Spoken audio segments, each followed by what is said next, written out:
Hello, hello, and welcome to another episode of Let's Talk on One TV.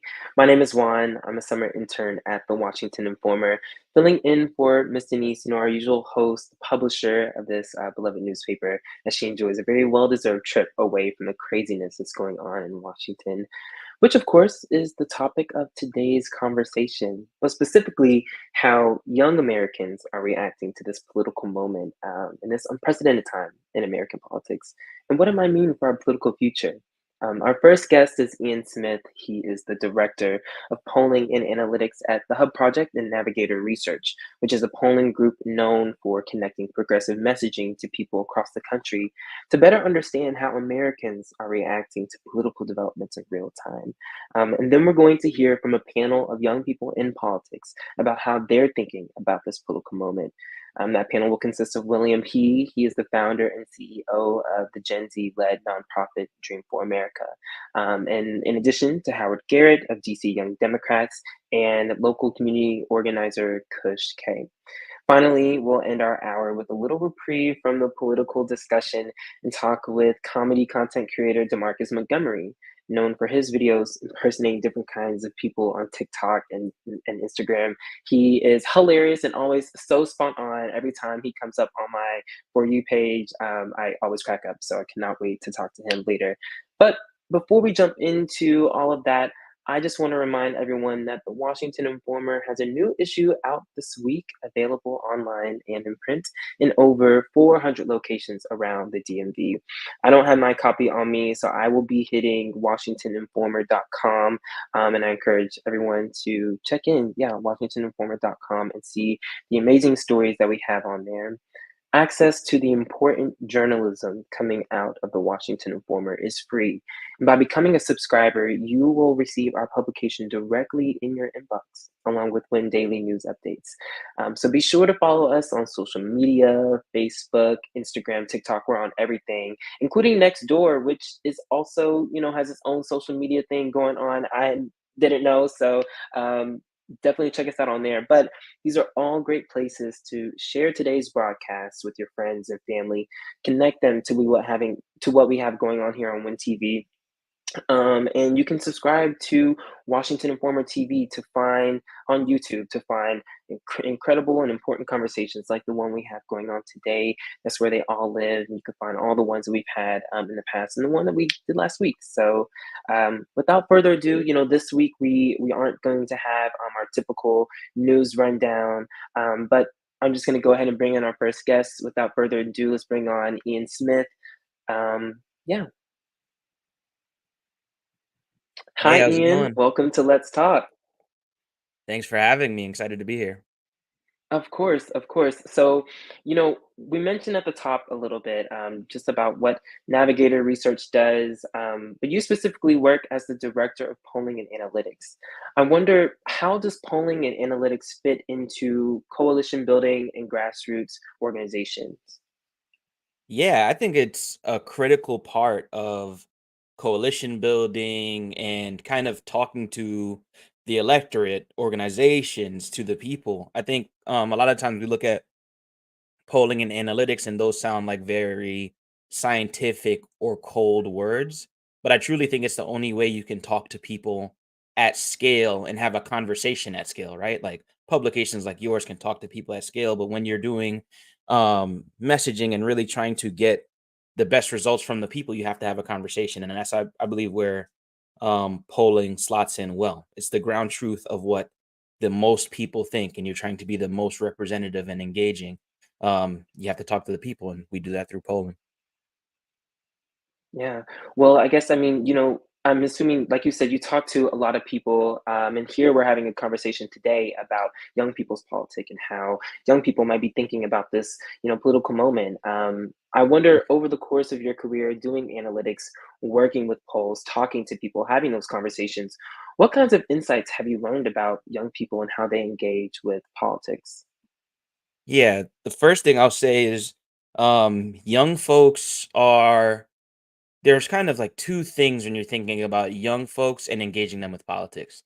One, as time goes on, um, in my view, Republicans more and more kind of push to raise that barrier of entry for voting, for civic engagement, where young folks are excited and see their future at stake.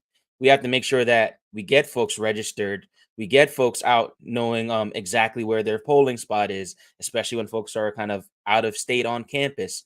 Like that's one like a organizational, physical, logistical hurdle that we have to overcome when we're talking about engaging folks who just turned 18 or 21 and are starting to really engage into taking control of their future. But two, I say in my experience, young folks' votes um, are earned and not given. They're not as locked into kind of an historical understanding or loyalty or ideal of political parties. They have issues that they truly care about. And if you're not able to deliver a succinct message of how exactly you will take care of those issues, um, you can kind of fall behind among a younger electorate. With that being said, I do think sometimes in the political sphere, messengers and advocates kind of look at young people as an enigma when they're just people, right? Young people, just like the elderly, just like black folks, Latino folks, we all have like an issue set that we care about. And a lot of the times it's a common issue set, right? Like we need to pay rent, we need to put food on the table, we have student loans that are overbearing, and we're worried about whether or not we'll have a planet in 60 years.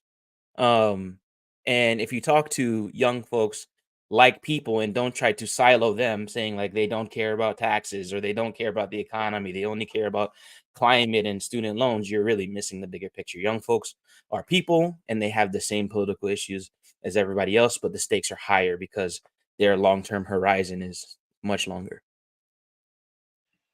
Yeah, I appreciate what you said there, especially that second point that, young folks are earned and not given. That was something that we've sort of been hearing a lot in this sort of campaign cycle, specifically about the fact that people have been saying for years. I think it's this kind of phrase that like in politics and when you're campaigning, you can sort of depend on demographics to vote a certain way. So Democrats can sort of almost depend on the black vote or black women, or Republicans can sort of depend on the working class white voters in the Midwest or in the South. But this race, especially before Biden dropped out, um, those I guess statistics and those demographics weren't very dependable, especially when it came to young people, young voters, young Black voters, young Hispanic voters were starting to sort of stray away, or at least polling showed, were starting to sort of stray away from the Democratic Party, and that those votes weren't as locked in as previously believed. And that's what I guess to your point there is that, you have to be able to earn these votes. You can't just depend on that these people will vote for you just because Absolutely. that they're part of a certain demographic. And so I guess I wonder with that though, because since Biden dropped out of the race, there's been some changes in, I guess, in how people are feeling about this and feeling about this campaign. And I wonder, how have you seen in your polling? If I don't know if the Navigator Research has done polling since Biden left and Kamala has now become sort of the presumptive nominee. But I guess how have you seen young people react to this moment in the numbers and in the polling and in the analytics?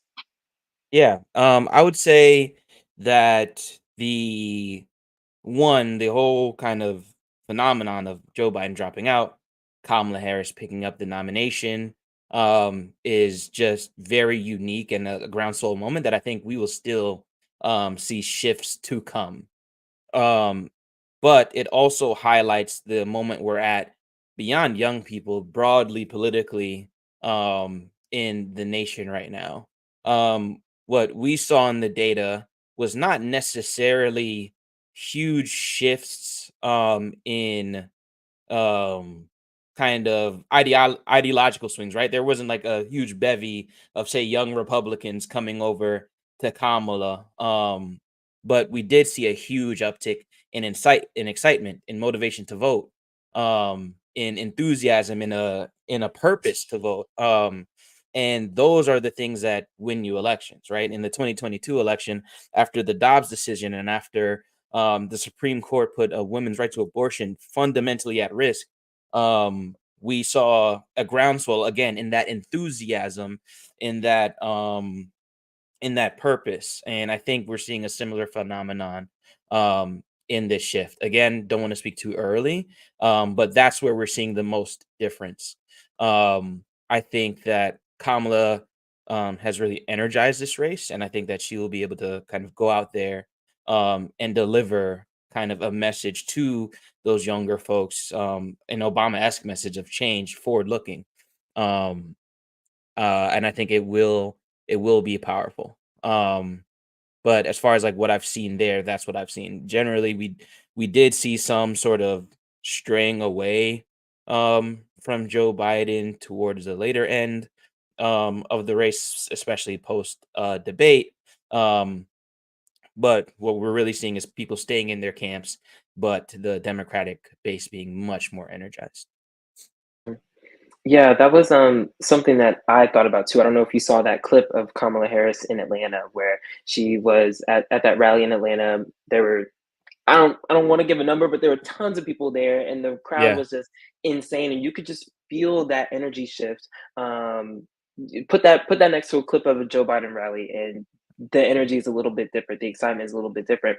But that also makes me think about this almost the entire race. Joe Biden sort of campaigned on saying that he was a transitional candidate, that he was going to be the candidate that was going to bridge the gap to the next generation, and it wasn't very clear, especially before maybe a month ago, that he was going to drop out, especially before the debate, a little bit after the debate as well, and people have been saying this whole race that they want new energy, that they want something new in this race. It was pretty much just a rematch of 2020, and so I wonder, how can Kamala Harris or how can, I guess, any candidate sort of seize this moment of new excitement, of new energy, and earn those votes? To your point about earning votes from the young people.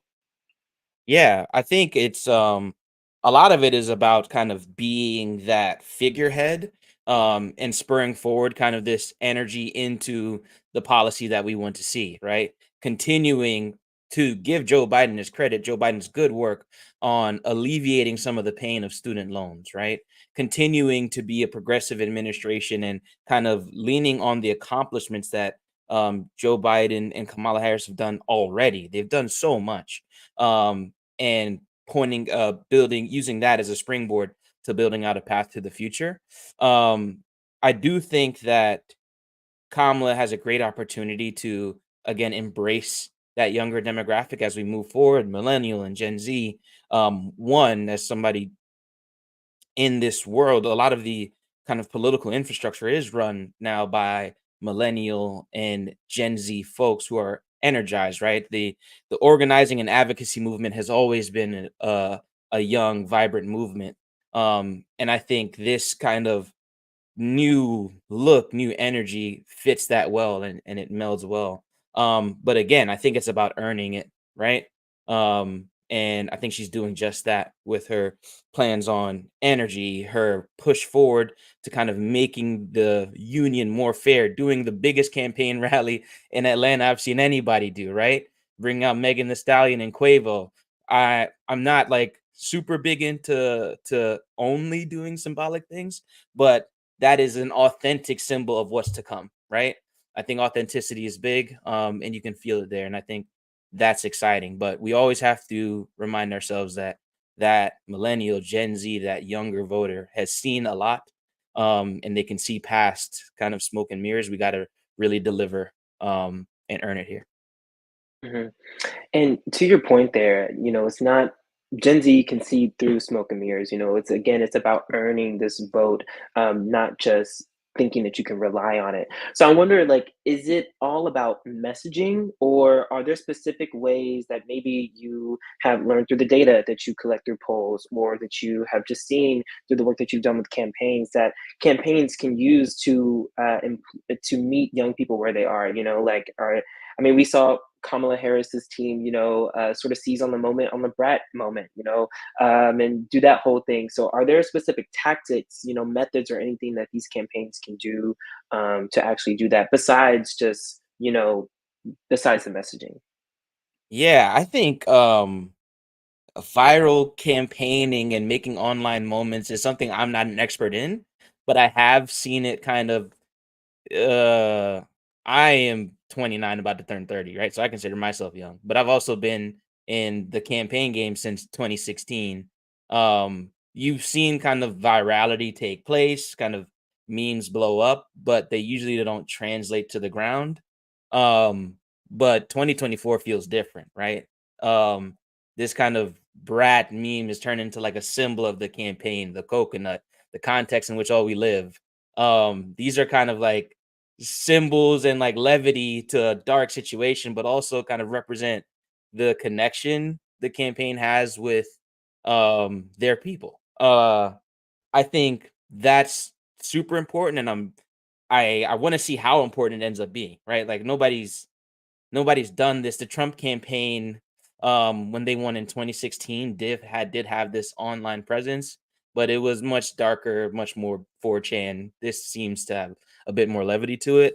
The second part, which is going to be always and forever, from the civil rights movement till now, is ground organizing, um, and people getting out there. Like the campaign is going to try to activate young folks and meet them where they're at. Young folks have to meet themselves where they're at too and get out there, right? Get outside, go put on a t-shirt, bring a bottle of water, go knock some doors, go talk to your friends on campus. I know coming up until this moment, we were kind of in a down place and it seemed like a lot of everything that could go wrong was going wrong.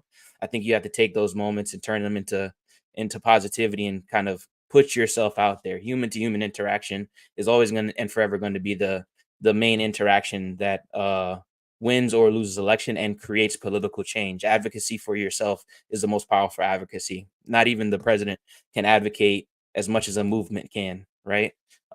Especially a movement of real people on the ground talking person to person. So I think that's going to be extremely important.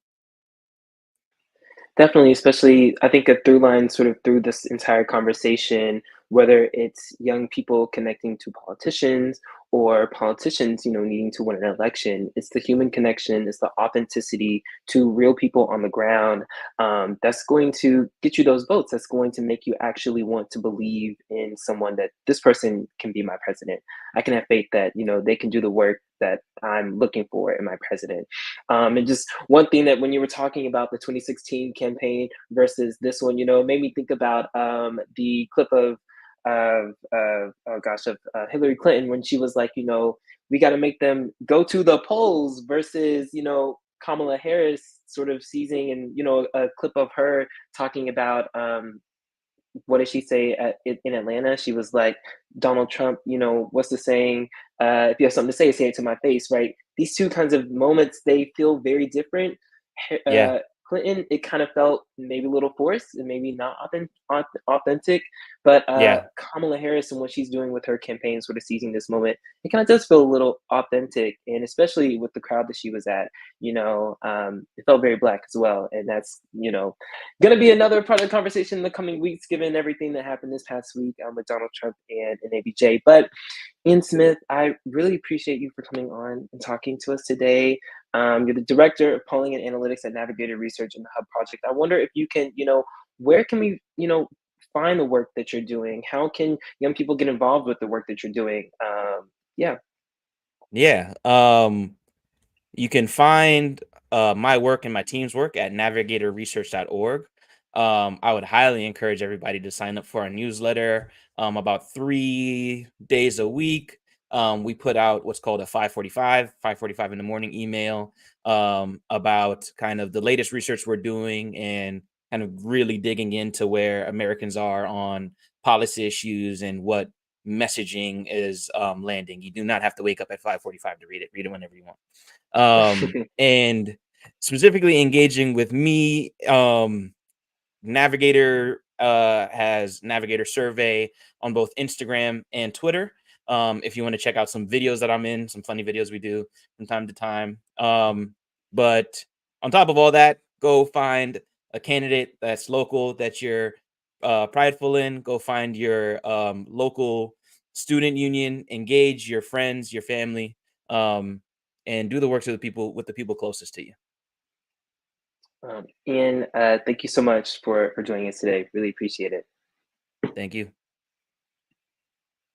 All right, so we're moving on to our next segment. We have William He, Howard Garrett, and Kush K joining us for a panel discussion. Jada Ingleton, a Comcast Digital Equity Fellow, and Harrison Buck, Chevrolet Discovered the Unexpected Fellow like myself, will lead this conversation. They're coming in now. Hey, Jada. Hey, Harrison. Hi, Hello, hello, everyone.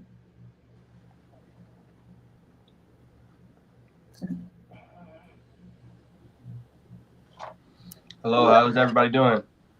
Good. How are you? Great. How are you?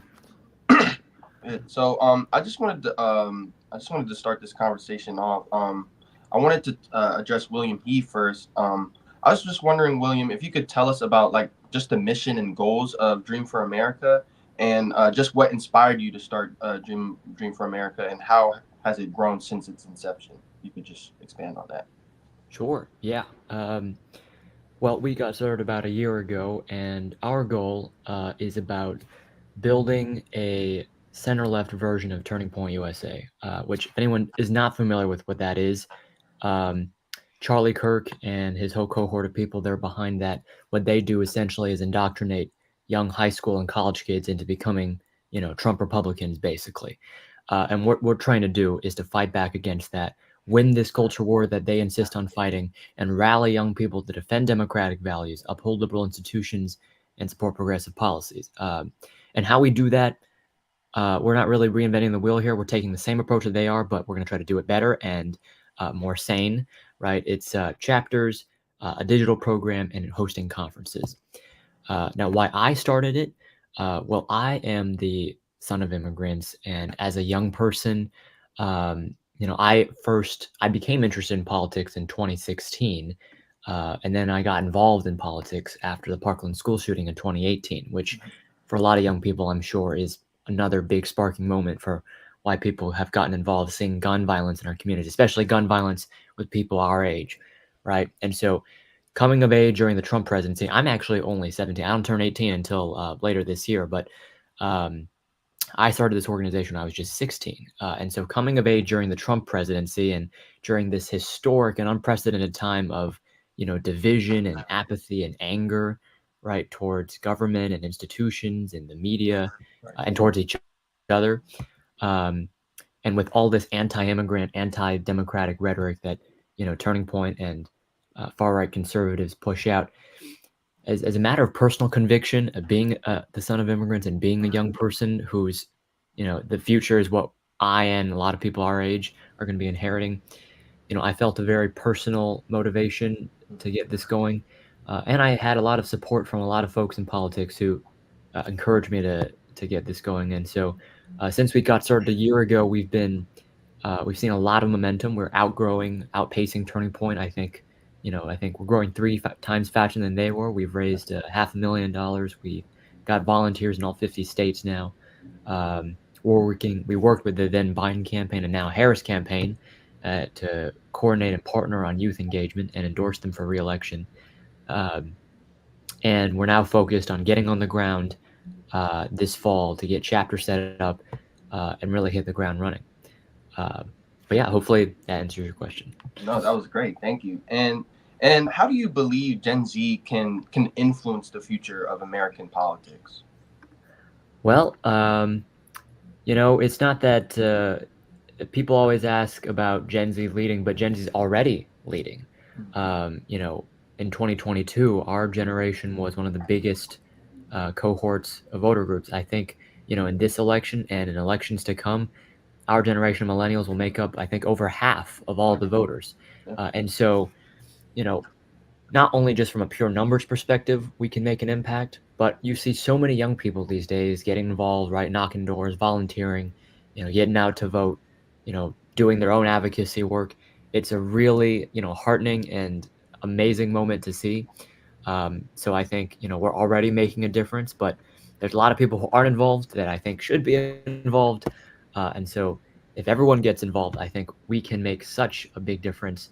Right? There's a saying: we are united when we stand, but we're divided when we fall. If we stay united and we get out together, then we can make a very large difference than staying divided. But I think going forward, we're really poised to make a big difference. Vice President Harris's campaign has made a huge effort in trying to reach young people. And I think that speaks to already in itself of the kind of importance that our voices hold in that presidential campaigns. And, the folks at the White House really care about what we have to say.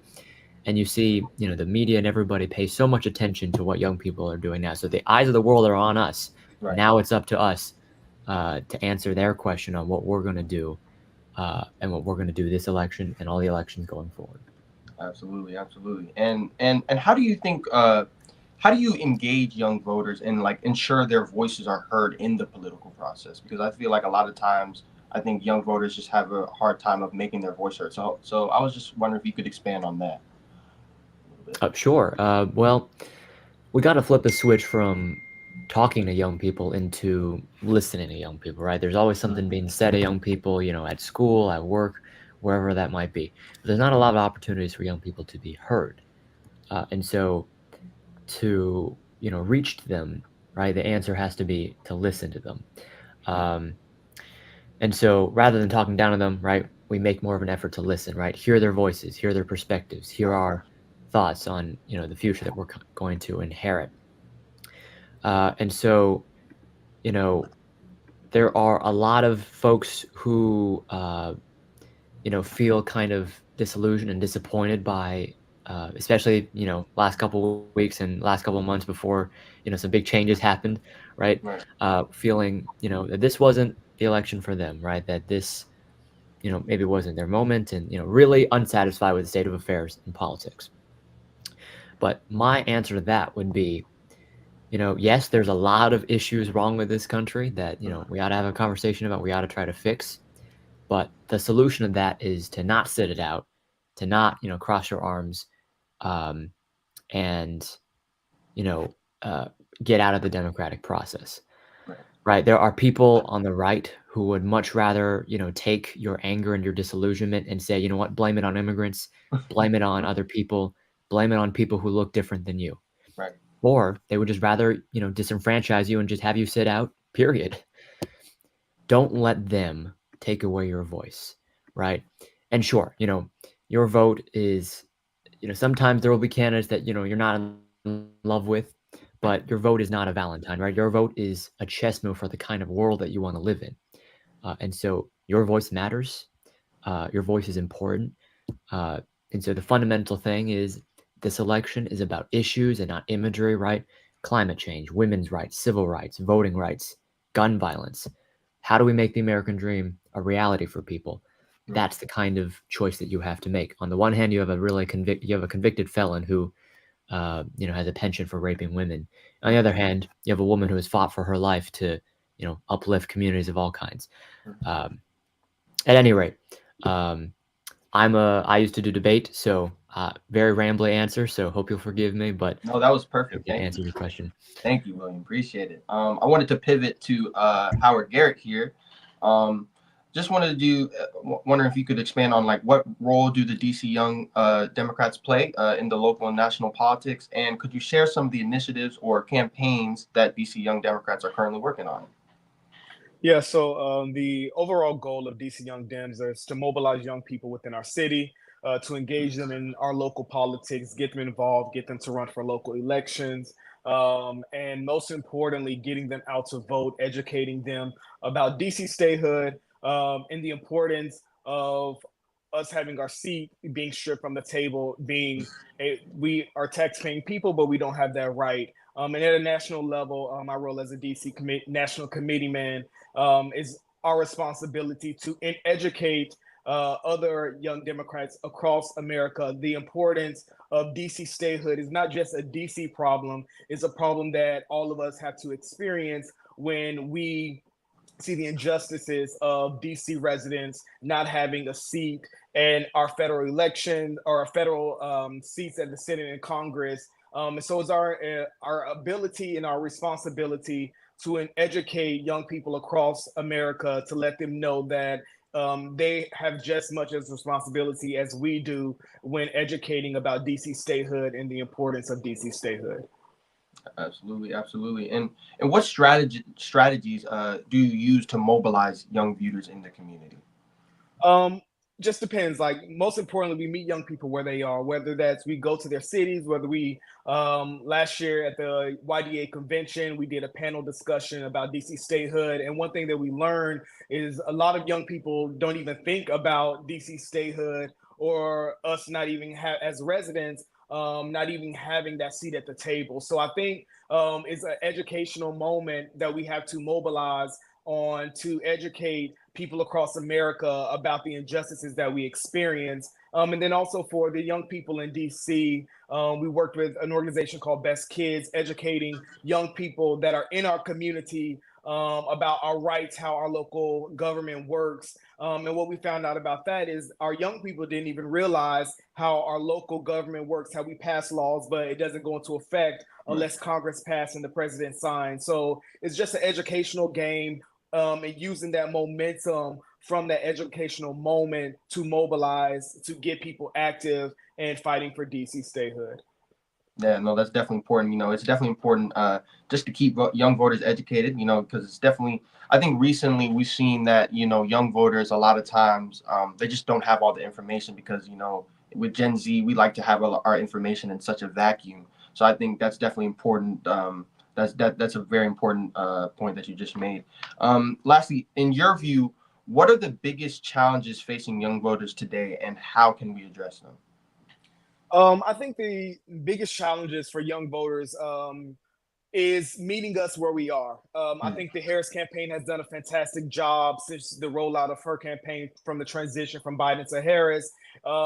As William stated earlier, with the Brad, the coconut tree, Vice President Harris getting on TikTok, Taylor Swift now just put her headlines, this is a cat account, meeting young people where they are, using that momentum to energize the base. And also our rights are at stake here in this election as well, where the right is trying to take them away, or currently taking them away, with LGBTQ plus rights, abortion rights, economic justice, and environmental rights. Like, all those rights are being taken away by the right. And the Harris campaign has done a great job with energizing, mobilizing the young people to getting them excited to vote, educating them and registering them to vote. And now it's a responsibility to keep that momentum going so we can actually transition that and bring young people to the polls so we can win the election.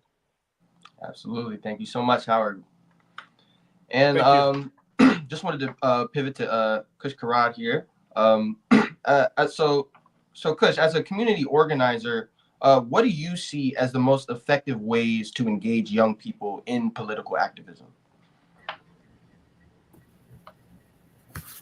Hi, Harrison. Is that question for me? Sorry, I dropped out. Yes. I'm so happy to be here with y'all.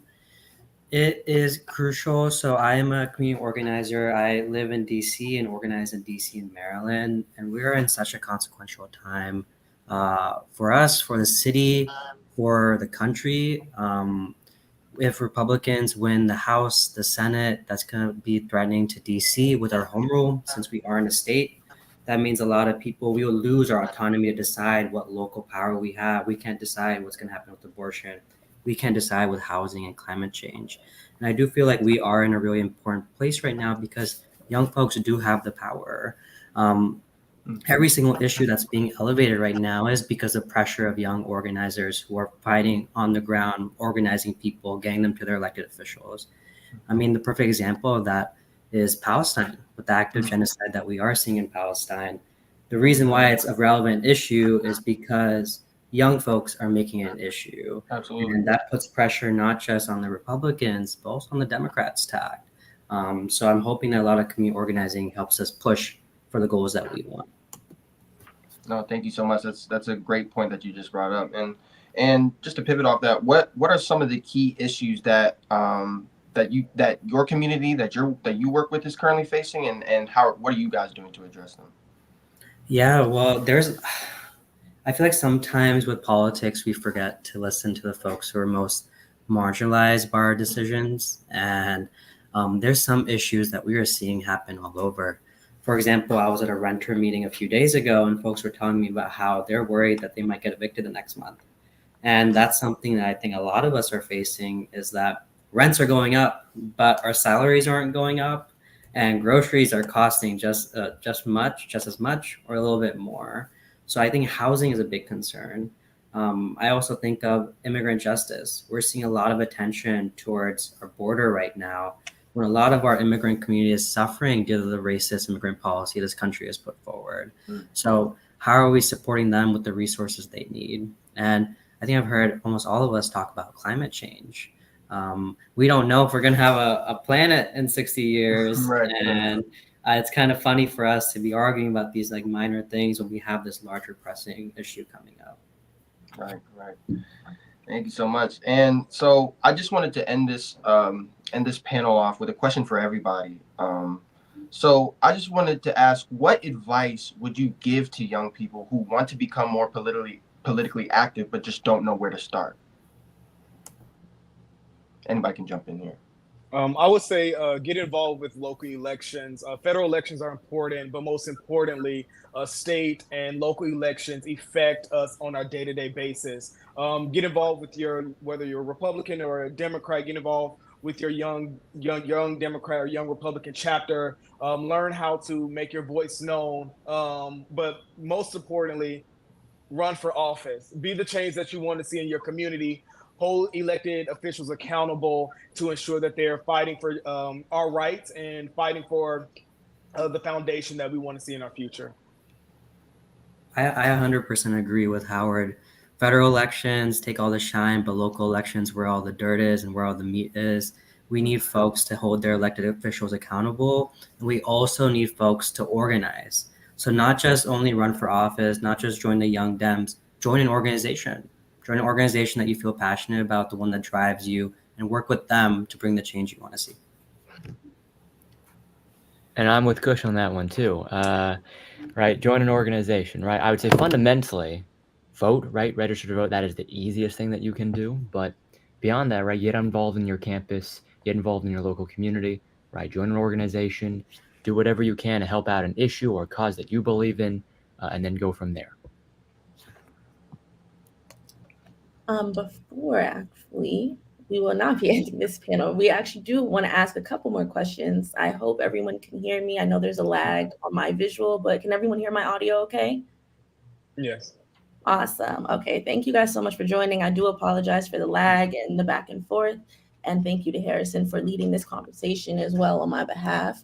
But I did want to ask, so for anyone in the panel who's present with us, there's been a lot of historic happenings in the last few weeks, and we're only already less than 100 days from the general election. So what do you think young Americans should be focused on right now in the coming election? And how will we target that audience to get them to the polls in November? I think, as William stated, is organizing, getting young people out to register to vote, meeting them in that moment of the concerns, most importantly, the concerns that they care about. I think, as I stated previously, the Harris campaign has done a fantastic job of meeting young people where they are, and using that momentum to register them to vote, and share the importance of this election. I feel that this is a life and death situation where the right is taking all of our rights away, and the left, we're trying to restore those rights to ensure a future for us as we grow older. So I think organizing is very important, and meeting young people where they are and giving them the importance and understanding why this election is important. Yeah, 100% what Howard said, right? For, young people, we're really tired of politics being something that's really scary and terrifying and so poisoned with hate and division. And all of that makes it challenging for us to deal with on an everyday basis. Not me, technically, though. I'm a political junkie, but as a generation as a whole, makes it very challenging. And so I think, I think what Vice President Harris has been doing, right, is really great, right? Melding pop culture and politics together, right? Embracing memes and talking to young folks and hearing us to show us that fighting for our future and saving our democracy can be fun and is important too. I think, her campaign should stay the course. They've done a lot of great work in just 2 weeks, and they should continue on. I think, and what I'm hearing from a lot of young people, right, a lot of folks feel really hopeful for the very first time, right? For most of our lives, elections like this, and most elections for that fact, have always been focused in campaign on fear and hate. And for the very first time, we're experiencing a campaign in a country and maybe a future in less than 100 days from now that is grounded in hope and opportunity. And so her candidacy is basically our Obama moment. 2024 is going to be to Gen Z what 2008 was to millennials. And so I think the campaign should keep doing what they're doing. I think folks who are organizing, keep doing what you're doing. And we're going to see great results in 95 days? I'm glad you said that, William, because it actually goes to a great point that I want to make. Just in general, speaking on, you mentioned that right now Gen Z is feeling hopeful about this upcoming election and our candidates that are coming up. So what do you, and this is actually a question for both our guests, where do you think actually that Gen Z stands just in general when it comes to politics based off your findings, your research, your experience in the field? Where do you think as a whole we stand with the political movement right now?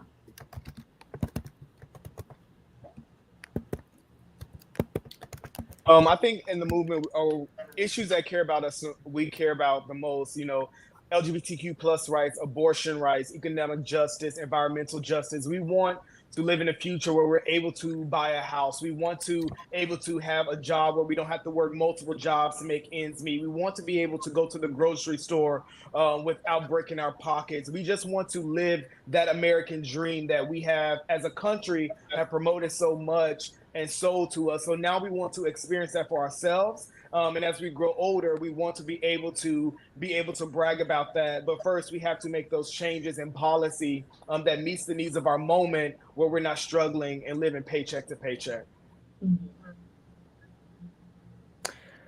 Well, I think young folks are not a monolith, but there certainly is a consensus, right? If you're liberal, even if you're conservative, right, there certainly is a consensus. We know what our priorities are. We want opportunities for ourselves and security for our families. We want safe communities and good educations, affordable educations too.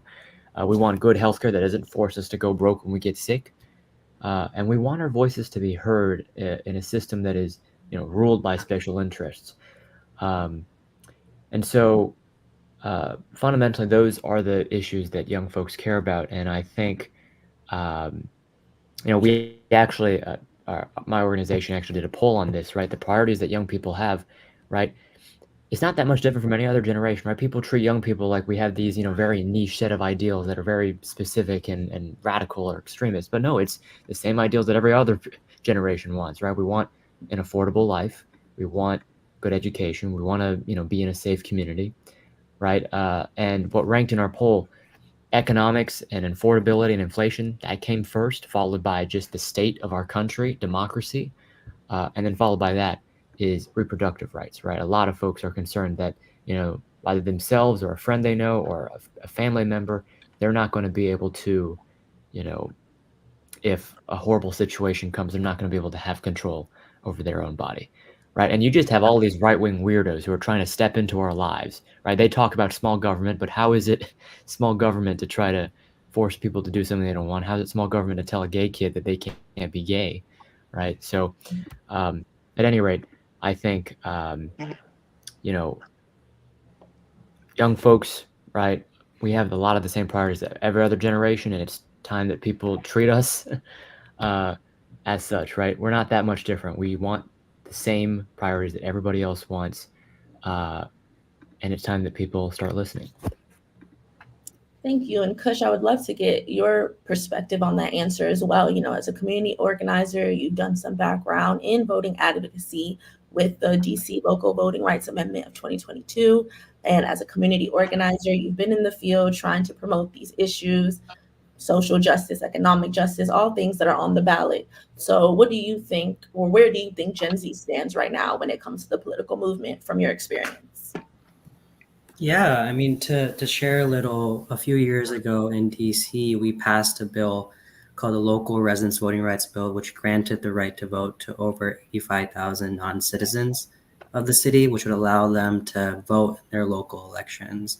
And this wasn't easy, right? There were a bunch of young folks that came together, immigrants that came together to really push for this change. And not only do we have to convince DC elected officials that we wanted this to happen, since DC is not a state, we actually had to convince Congress to support this bill too. And Williams, right? They're weirdos. They're so weird. When this bill was going through Congress, they were making all types of lies about immigrants, saying that they're working, taking our money away, not paying taxes, doing crime all over. When the residents that the 85,000 folks that were granted the right to vote are people who pay taxes, go to school here, ride the bus. They play every single part of our role in society that we do too. And I think that's something that Gen Z are seeing is they're seeing past the BS and they're like, these people are kind of weird. But the one thing is that I think William and Howard mentioned this is that it's never going to be given. Democracy is never going to be given to us. We have to fight for it every single time. And it's challenging and it's so frustrating and tiring. But if we want the world that we want to achieve, if we want to reach that utopia, that requires us being in community together, working together, having those difficult conversations, voting, and then organizing as well. Awesome. And to wrap up, for our last question, I would love to hear an answer from all three of you, if possible. Just in general, there is a lot of people, different demographics and audiences, but just in general, sometimes a lot of people feel that voting is not enough to change the future of democracy. They don't think it's an immediate solution to the problems that we've been seeing for centuries going on, particularly to marginalized communities in this world. So what do you have to say? What is your take on people who aren't so sure or don't trust the voting system as well as they should? And to that point, how do you guys gauge your specific audiences that you work with through your organizations and communities to make sure that voter representation is ensured?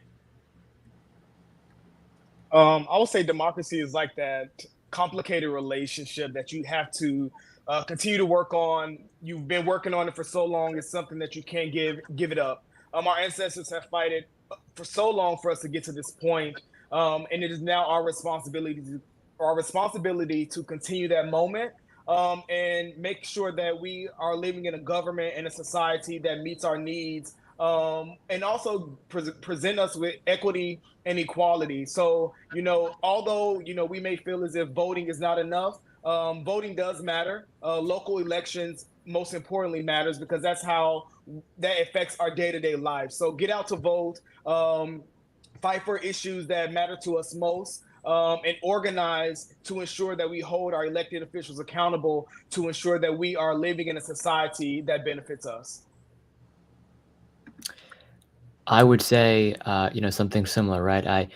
A lot of folks, distrust the system and our democracy, right? And I understand that. I understand your pain, right? Our generation is tired of spending our childhood and really every week basically living through a major historical event, right? You have 9/11, the 2008 recession, COVID, war, school shootings, economic instability. The list is really long and getting longer. And, I understand that, right? Because our generation has never seen a country that is united or at peace or really fundamentally seen that real positive change can happen. But I would say don't give up hope, right? We have come so far, right? It's easy to get lost in, looking around and seeing how high the fire is. But, right, look behind you and see how far we come. And yes, there is still a lot farther to go, but we can't, just give up, midway, right? We're halfway there. And, it's up to us to carry that torch forward. And so how our team is working on trying to get that message out there, right? Because there are a lot of people, right? The weirdos on the right wing, you have your like crypto neo-fascists. These people would rather have you not express your voice. They would rather have you not, get out and organize and speak up and stand out. they would rather you sit at home and, do something else rather than try to get your voice involved in democracy. And they would rather have you channel your anger and your disillusionment into things that, aren't just right? Like, being against immigrants, being against other groups of people. So the message that we're offering to young people, right, is that yes, there's a lot to be angry about, and we're with you, but there is hope, and it's all about channeling your anger into action, right? Not channeling your anger into more anger and to hatred, but into action. And so I'll end with this, right? Something that Vice President Harris said: "Don't ask for permission to lead; you just lead." A better world is possible, but only if you choose and decide that you want to fight for it. Yeah, I 100% agree with that. I think the last thing I'll say is it is about being strategic. It is not, I understand that there isn't trust in democracy, but it's not a trust thing. Our democracy has always been under attack, and it's always been a system that's hurt so many communities, Black and brown communities. We have to recognize that and recognize that our vote is not going to be the thing that saves us, but it's a tool.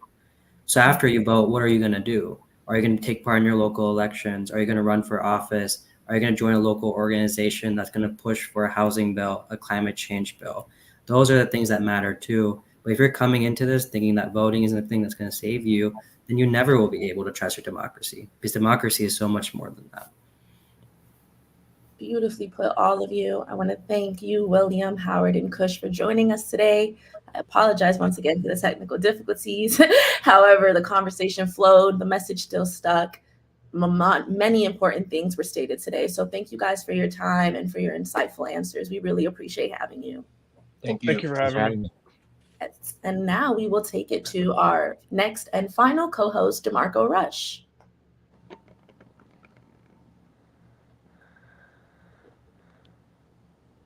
Hi. Hello, everybody. So welcome. Well, not welcome to Let's Talk. Y'all been talking for a minute. I'll be talking with DeMarcus Sean, popular TikTok trailblazer, very funny. I used to watch his videos back in the day when I learned that he was actually going to be on, and we had the chance to talk. Oh, DeMarcus, welcome to Let's Talk. Thank you for having me. As I was saying, I've watched your video, and when I learned we would have the chance to talk to you, I was like, oh, okay. And then I went and I was just looking through your videos. I actually started binging. Like the most recent one had me dying, not gonna lie. So welcome. I just want to start out and talking about your claim to fame, how you actually started with TikTok, how you blew up. Talk about your origin there. Well, I started with TikTok about, I would probably say like in 2020 when the pandemic was going on. Pretty much everybody was bored around that time. So I just started making videos, really didn't see nothing. My videos is honestly like very cringy. So I really didn't think nobody would honestly think that was funny, to be honest. But that's where I started, and I don't know, it's like weird to see where it's come now, honestly. Yep. So how do you come up with the ideas? Is it in real time, or are you planning them out? Like, does it just come to you and you're like, all right, I need to record this? I would probably have to say it comes to me in real time, to be honest. I kind of like record as soon as I get the idea. I try not to really write it out just because, or like plan it out, because it never truly like works out the way I want it to in my head. I have to like remember exactly what I want to say and stuff like that. So people be like, do you write scripts? I'm like, no, like I can't. I like the way it comes out naturally. And like if I stumble on a word, all that different stuff, I make a lot of typos, as everybody can kind of see. If I'm like writing out if I have like a text overlay on like what I'm talking about, everybody always makes fun of my typos because I make a lot of typos because I'll quickly type it and then I'll post it and I forget to like reread it. But yeah, most of like my ideas come like off the fly. By the way, I really like the background with the albums. I see some of my favorites up there: the Astro World, you got the Igor. Pretty cool. Yeah, I'm still working on it. I'm still working on it. Thank you. Okay, so what has been the impact of being named the Black TikTok Trailblazers and featured in Variety? Like, what has that been like for you? A little bit, I guess, weird. Again, I never really truly seen myself to be or to have a success from this and that, like, big of an impact in that way.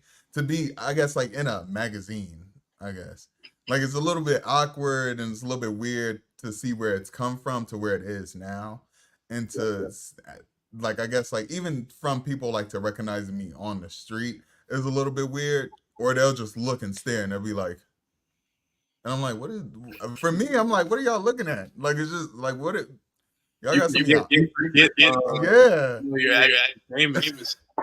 I'm like, what are y'all looking at? Then my brother's like, they probably recognize you. And I'm like, oh, okay. So you said that in 2020, you know, when the pandemic, that's when your stuff really started, you know, blowing up. Was there one particular video where it was like I know in the TikTok how it has 99 plus and it'll just keep coming. Was it like, whoa, like people are actually watching this and enjoying this? I started off making like very even though my comedy is I try not to like make it like it's not my stuff is not really I would say like comedy. I don't like to say like it's like comedy skits in per se. I think my stuff is more funny as it's funny in the sense of like relatability. I don't think it comes across like, oh my God, this guy is like super hilarious. No, I would never because I'm naturally I can be a little funny, but like I don't think like me and my skits are technically full on funny unless you have experienced what I'm talking about. You know what I'm saying? Yeah. So like when I first started, my stuff was like cringy, not as cringy as it is now. It's more like cringy, like dry humor. I used to make jokes, and those ones did pretty good where they'll reach like 1 million views. And I'm like, oh, okay, this is dope. I would say like the one that kind of took is when I did like, oh, nobody, somebody mama or somebody auntie, and I like did like an old person, old lady walk. Um, and from there, everybody will always ask me to make like a skit out of it that like I've seen or something. And from there, it went from that was probably like my first one, and then I took it to like teacher skits, and then I branched off into like everyday life stuff. Nice. And so, what are some of your future aspirations? You know, both in front, but maybe behind the camera in social media, but also you know, film and maybe TV. I would probably I actually got that question like a couple of days ago. And I came up with something. I forgot what I came up with. Honestly, I don't know what I'm like a on the fly type of guy. Like whatever comes, I'm happy with it. You know what I'm saying? I don't really look too much into I know a lot of people look a lot into the future and be like, I want to do this, and that. I honestly, if it stops here and now, I'm happy where I am, and I'm humbly just accepting where you know what I'm saying, if it stops here. But honestly, if it goes any further, I would probably have to say like directing something and to work behind the camera. I would like just so like I guess like other like comedians or actors can showcase or you know I can show them little things that I think it will come across more natural on screen that I like would be annoying to me if I'm watching the TV and I'm like, gosh, this sucks. You know what I'm saying? If I was behind the scenes, I would tell them to do this better or something like that. Yeah. Some sort, but I don't know. Honestly, I can't really even tell you what I get it. That's a lot of days unexpected. So in today's age, you know, many internet comedians make that switch or try to switch it up and go to stand-up comedy. Do you think that you could make that that switch, and are you even interested in doing so? Listen, my guy, I don't think so. I'm not. Look, I'm so. I don't like to say like, oh, I'm super duper introverted, but like, me going on a stage ain't gonna happen. Me trying to like do a full on stand up show. I can tell you a story and I'm pretty sure you'll laugh, but at the same time, I don't know. I don't think I have that capacity to make a full room just like outright laugh. And if nobody laughs on my first show, I'm like, I'm not coming back. You probably ain't gonna see another video from me because that's it. Like that's embarrassing, at least for me. So I probably not. Honestly, I get that question all the time, but I think there's a difference between like like comedic skit people and then like full on like live funny people. I don't think I fit in the live funny aspect at all. Or I don't think I can like fully adapt into that. I respect That'd be hard to do. You know. So, how important is it for you to be, a positive influence in the African American community? Is that something that's important to you with the work that you're doing? It is. It's very important. I think the thing is that with African American people in general, we're seen in such a not a good light in America, which is the most craziest thing because I think we offer the most creativity to America. So not even America, just to the world in general. A lot of different cultures, and I love a lot of different cultures, but I think a lot of different cultures or people take from African American culture, um, just in general, because like we can be so creative. So I think for me, especially with my like videos, I think I love my videos so much to where like it extends somewhat beyond just African American or like Black culture. To where like it reaches all different aspects of different people in the world. So where like, whether religion, race, background, no matter where you come from in the world, you're able to relate to my videos just because, or I try to make sure that people can relate to it. Um, just because everybody experience all the same things. So I like to say that people are kind of like the same, but in different fonts. I don't think nobody is truly like super different from as much as we try to be super different from each other. I think we are the same, but just we all are just different fonts. So at some point in time, we're all going to experience the same stuff. Yeah, we're all living the same time. Yeah. So I have a question. I'm pretty curious about this. So, as you blow up and you're a trailblazer on TikTok now, are there other, famous creators that try to reach out to you and like they want to collaborate, or are you like, no, I'm kind of doing my own thing, I'm staying solo, or do you want to collaborate with these other comedians on TikTok? For me, it's more about time. I do want to collab with a lot of different people, and I think for me, a while ago, I did want to create like a show, like a comedy show per se, and I think I still might want to create that where like I have just like a lot of different skit people on the show every episode to be like somebody new.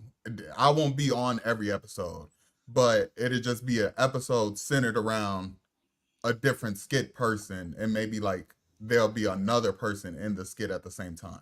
Okay. But I think it's all about timing and if our videos mash well. Because like I don't want to do a skit with somebody if their comedy is totally left field. Even if they do skits, the comedy can be totally left field for what I do. So it doesn't mix at all. So like even if we make different skit content, I still want to make sure it still meshes or we are able to make it work in some capacity. I've had people like reach out and I have been like, oh, I'll work with you. Or I'll be like, I'll wait a little bit. I want to wait a little bit. Not really just to say like no. I never like outright say no to just anybody. Just because, number one, I may find an interest not just in that person, but just saying like I may find like, okay, it can work. I was able to like really just watch it. It may not be the right timing for me at that moment because I'm not able to just be creative for that person. So I don't want to hinder their videos and then also hinder my stuff at the same time. So again, it's all about like the right timing and making sure that it works out both on both ends. So then both of us are seeing the right success. Okay. Cool. And before we get you out of here, we went a little overtime, but which one of those albums back there is your favorite out of all of them? Do you have one? You know what's crazy? I don't, because I listen to everything. Honestly, every single genre of music except for screamo. I can't do that, bro. But literally every genre. Like all my cousins and my brothers, they be like, I have to work. They say like in terms of like on my playlist, if I put my music on shuffle, they said it sucks because it jumps from genre to genre to genre. And they kick you off. You get aux in the car. They hate me on aux every single time. So like honestly, I don't have no type of like no favorites. Okay. I put you on the spot there, so it's okay. You got it. You got anyone? I would say the Actual World. It's one of my favorites. Okay. I'm still trying to add more up there. I don't know what I'm gonna add, but yeah. But anyway, DeMarcus, Sean, I want to thank you for coming on the Let's Talk and having a conversation with me and with us here at the Informer. And I'll be on the lookout for your videos. And yeah, it's nice talking. Nice talking with you too. Thank you. Next, we will be bringing back on all of our interns, Jada, Juan, and Harrison. So, guys, come on back in. What's up, guys? Hey, intern. Hey. All right, you guys. Well, yeah, great show, everybody. What did we think of today's conversation? I just have to say, I, again, hope everyone can hear because I know they can't see you very well. But I do just want to say I think it's very important to put the perspective of why voting for younger people is so important, and hearing that from young organizers, young community leaders. A lot of the time people kind of think that's just, the standard. Of course, everyone's going to encourage you to vote and encourage you to go to the polls. But when you actually hear why it's important from people who care about the same issues you do, who are affected in similar ways by these issues, it's almost not more impactful, because voting is important in any aspect really, but it definitely shows that there is value to the youth being involved in politics, that the future of democracy essentially is in our hands. And if we want to, again, make sure we have a plan in 60 years, make sure that this community has rights, that this community can do this, it starts now. It starts with us. So I think this was very important for many different audiences to hear from people who are not only actively involved in politics, but also represent a similar demographic as we all are. Yeah, I'll also jump in real quick. I'll also say like this is just a really important conversation to have, just because Gen Z I think Gen Z is going to be the focal point of this election. I just think young folk are going to be a point of the main point of this election. I mean, like we saw when Obama was running, it was really college students that kind of put him over the top, and in terms of getting him elected. So I would just say that this is a really important conversation to have, and it's just important to emphasize to young people how important it is to get out and vote and make yourselves heard. So I would just say this is a really important conversation, and I was happy to take part in it. I would say I saw a Miss Barnes, our publisher, our host. There was a comment and it said people from Madagascar are trying to see what young people in the U.S. are doing. So even though we have pop culture here, and it seems like people here really have impact on the rest of the world. So I would say for everyone, just be informed, and no pun intended, informed, but be informed and make decisions that what's happening with both candidates, because we are, whether we know or not, we're impacting how other people are looking at the U.S., how other people are voting. So that would be, that's what I took away. We have so much power that we don't even really understand, so we have to do right with it. Yeah, I think that was one of the big reasons why I wanted to have this conversation, and why I wanted us to do this show, is because, this moment is going to be, young people are going to have a big part in this moment. Not only like us leaving, young people sort of leaving and getting sort of uninterested in the political process because of the candidates that we had and because of what was going on today, or what was going on in this race. But also Harris coming back in, and young people are playing a big part in this election. That's why I wanted to have this conversation. And so I appreciate, everyone just, joining in and watching and being a part of this, and also us at the end, DeMarco, having that conversation with DeMarcus.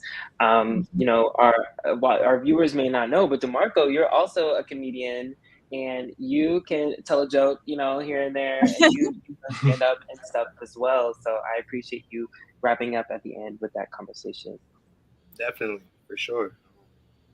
I would like to say, before we officially close off, we have to give a huge shout out to Harrison and Juan, as today is their last official day, though they will definitely be back.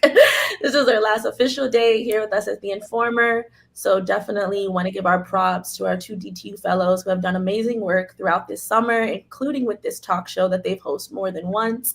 So definitely thank you guys so much. You guys are amazing hosts. You're so loved. I hope our audiences enjoyed getting to see and know more about you throughout these last few weeks. And definitely shout out your social media handles, your publications that you're going to work for in school, so people can stay connected with you both. Yeah, well, thank you, Jada. I'll just say, working at The Informer through the Chevrolet Discover the Unexpected program has been such an incredible experience. Working for the Black press specifically has really just, reminded me of what journalism is. Journalism is, meant to be a service to our communities. We're a service to people. Journalism is, journalists are supposed to inform people about what's going on in the world around them so that they can make decisions about, their own lives. And that's exactly what we've gotten the chance to do at The Informer, host conversations like this, make TikToks and write stories. But you can continue to see the work that I do. You can follow me on Instagram and X at Juan Ben Jr. That's JuanBennJr.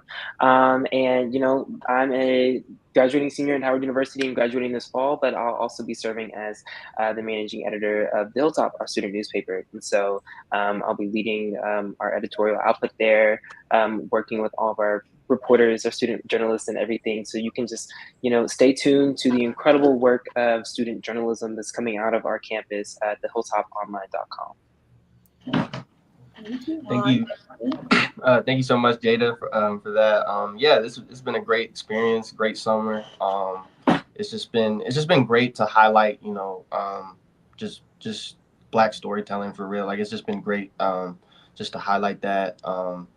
And it's been great working with Juan and everybody at The Informer. It's just been an incredible experience. If you want to keep up with my work, I go to Morehouse College. I'm a rising senior at Morehouse College. I'm an editor for the Maroon Tiger. So we have a website there. You can also follow me on Instagram at hbuck_c, and that's my X handle as well. So, yeah. Congratulations to you both on your positions and your student publications. I'm sure your senior year will be full of amazing work, and you'll just continue being the amazing journalist you've already proven to be. And I will be personally following to keep up with you guys. But from there, I'll let you take over, Juan. Okay. Well, thank you all so much for tuning into this episode of Let's Talk. That's our show. And this episode was written and produced by us Washington Informer interns. But I want to give a special shout out to all of our guests for taking the time to speak with us. Howard Garrett, William P., Kush K, DeMarcus Montgomery, and Ian Smith. Be sure to tune in next week, where you'll be greeted by a familiar face, our publisher, Miss Denise Rolock Barnes, who will be sitting in this chair instead of me, but she does a great job, as you all know. And that's it. See you next week.